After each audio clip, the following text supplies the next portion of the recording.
దేవుడా దేవుడా దేవుడా దేవుడా, నా బిడ్డకు ఎన్ని ఎక్క మార్కులు వస్తే అన్ని కొబ్బరికాయలు కొడతా.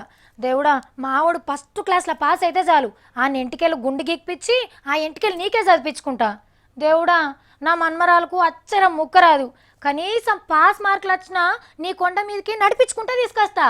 ఇగో ఇట్లా ఏడాదంతా మొక్కుతారు మనోళ్ళు. ఇక అందరు ఒక్కపారే దేవుని అనుకోతే ఎట్లుంటది? ఇట్లుంటది.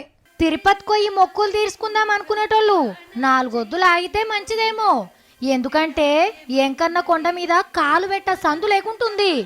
దేవుని దర్శనం కోసం కిలోమీటర్లు లైన్లు కట్టిండ్రు భక్తులు.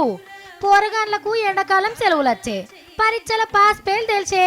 పాస్ అయితే నెత్తెంటికెళ్ళిస్తామని మొక్కుకున్నోళ్ళంతా కొండెక్క వరకు ఇట్లా నిండిందన్నట్టు. నడువుండ్రి నడువుండ్రి అని నూకేస్తున్నారట అయ్యవార్లు. లడ్డూల దుకాణాల కాడ కూడా పెద్దగానే ఉన్నాయి లైన్లు. ఇక మరి వచ్చినోళ్ళు ఒట్టిగా పోతారా?